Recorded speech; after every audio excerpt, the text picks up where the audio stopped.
Moi, je suis le pain vivant, qui est descendu du ciel. Si quelqu'un mange de ce pain, il vivra éternellement. Le pain que je donnerai, c'est ma chair, donnée pour que le monde ait la vie. Les Juifs discutaient entre eux. Comment cet homme-là peut-il nous donner sa chair à manger? Jésus leur dit alors, Amen, Amen, je vous le dis, si vous ne mangez pas la chair du Fils de l'homme et si vous ne buvez pas son sang, vous n'aurez pas la vie en vous.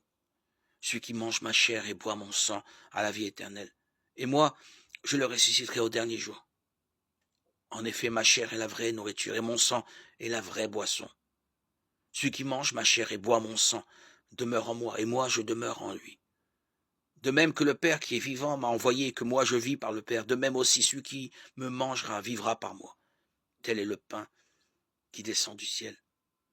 Il n'est pas comme celui que vos pères ont mangé. Eux, ils sont morts. Celui qui mange ce pain vivra éternellement. Voilà ce que Jésus a dit dans son enseignement à la synagogue de Capharnaüm. Jean 6, 51, 59. Nous mesurons le péché selon notre conscience. En d'autres termes, il ne s'agit pas d'une offense au commandement de Dieu, mais simplement d'un jugement d'arrière-plan du cœur et de la conscience de chacun. C'est un jugement individuel aussi. La même action peut être considérée comme un péché ou non, suivant les critères de chaque personne. C'est pourquoi Dieu nous a donné 613 articles de loi à utiliser comme référence en matière de jugement. Nous ne devons donc pas situer nos références au-dessus de notre conscience. Le péché, selon notre conscience, ne correspond pas à ce que Dieu a défini comme péché. Nous ne devons donc pas écouter notre conscience, mais plutôt baser nos actions sur les commandements de Dieu. Chacun de nous se fait une idée différente du péché. Certains pensent que ce sont leurs défauts et d'autres que ce sont leurs attitudes perverses.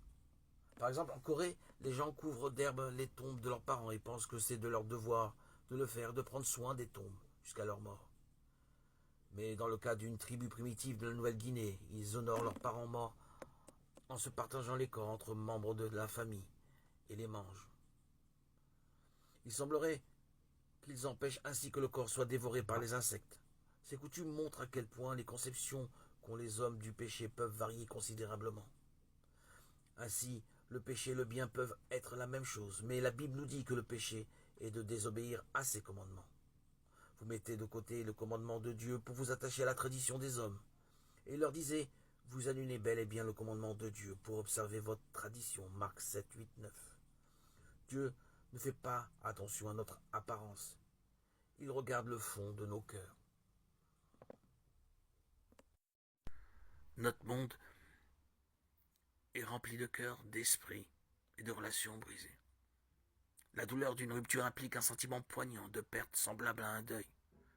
Parfois, la blessure est si grave qu'elle empêche la personne de vivre normalement. Dans certains cas extrêmes, elle peut même mener à une dépression nerveuse et à des idées de suicide. Le monde propose différentes manières d'atténuer la douleur. Les antidépresseurs, écrire une lettre qui exprime nos émotions, puis la déchirer, aller faire du shopping, changer de look. Certains sont partisans de la pensée positive. Le meilleur remède est le temps qui panse les plaies d'un cœur brisé. Mais seul un enfant de Dieu peut guérir totalement par la puissance de l'Esprit de Dieu qui demeure en lui. Guérit ceux qui ont le cœur brisé et pensent leurs blessures. Psaume 147, 3. Jésus comprend la douleur du rejet. Il est venu chez les siens et les siens ne l'ont pas accueilli. Jean 1, 11. Il a été trahi par un de ses amis les plus proches. Jean 6, 71. Psaume 41, 9.